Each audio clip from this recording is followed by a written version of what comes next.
Everybody knows about Elon Musk's takeover of Twitter and the ensuing chaos. Musk tweeted, "The bird has been freed," alluding to the Twitter logo.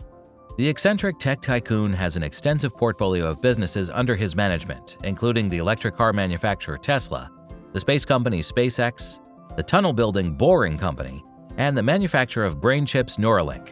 Now, Twitter is also a part of the list. The $44 billion deal.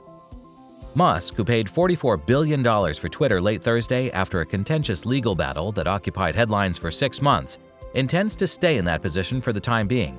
However, he will likely stand down and eventually appoint a full-time successor. But what exactly is free speech, and is Twitter truly trampling on it? The answers are more complex than at first glance. While many countries recognize freedom of speech and expression as a fundamental and legally protected right, most have placed it in the framework of the harm principle. In other words, a person is free to express their opinions given that they do not interfere with the rights and liberties of others. The hurt sentiments principle is another consideration when determining what is protected speech. States frequently rely on the notion that anything that hurts sentiments can cause damage or disorder and should thus be prohibited. Musk's views on how Twitter should function. Musk has hinted at his displeasure with Twitter's lack of openness on user activity, such as promoting some posts over others. Musk suggested in a recent TED lecture that Twitter's algorithm be open source, allowing users to view the methods used to decide which tweets are pushed and which are buried on their timelines.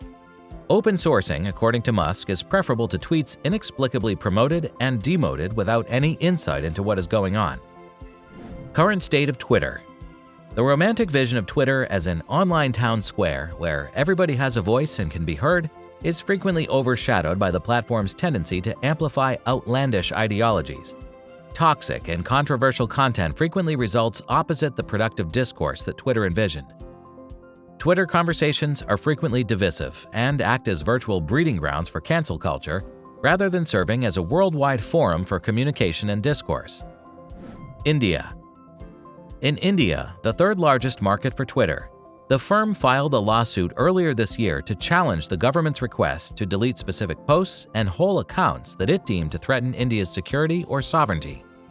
According to Musk, the company's presence in its third largest market is threatened by litigation in India. He claims that doing so would justify a very problematic, unconstitutional set of acts by the Indian government. Additionally, it sends a message to the entire global tech sector telling it to back off and not strive to do more. According to Pielmeyer, businesses are occasionally able to interact with governments and explain that they are obligated to their investors and are not free to do as the government pleases. Twitter cannot utilize that defense under Musk. Nigeria. Following Twitter's removal of a post from the nation's president, Muhammadu Buhari, for breaking its rules, the Nigerian government issued an order to all internet service providers, ISPs, to ban Twitter last year. Only after Twitter promised to establish a local office and pay taxes in the nation did the government decide to lift the ban. Saudi Arabia. Even Musk's efforts to regulate bots on the network may conflict with those of Saudi Arabia, one of his financial sponsors. Saudi Prince Al-Walid bin Talal Al Saud is currently Twitter's second-largest investor through his Kingdom Holding Company. The Saudi government has long deployed an army of bots and phony accounts to dominate the debate about the kingdom, even going so far as to infiltrate Twitter to snoop on dissidents. Waji Lion, a Saudi activist who is openly gay and is currently living in exile in the U.S., and who has been a target of the Saudi government on the platform, claims that the Saudi government's sole goal is to manipulate Twitter's trending algorithm in Saudi Arabia and manipulate public opinion using bot accounts.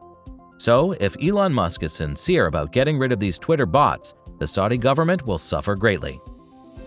According to a senior research analyst for tech and democracy at a nonprofit research and advocacy organization focused on democracy and political freedoms, Kian Vestenson, even agreeing to government censorship could threaten Musk's plans to expand Twitter. According to him, protecting Twitter users is essential to the platform's success. People will quit if they feel insecure, at risk of being censored, or more likely to have their user data given to governments that might abuse it. What do you think? Will Twitter thrive under the new leadership of Musk? Will he reinstate the promised absolute freedom of speech, or give in to the demands of notorious authorities and governments? More importantly, as users, is it a good time to leave or get back on Twitter? Leave a comment and let us know. If you enjoyed watching the video, hit like, share, and subscribe to our channel. We'll see you in the next one. Until then, stay curious.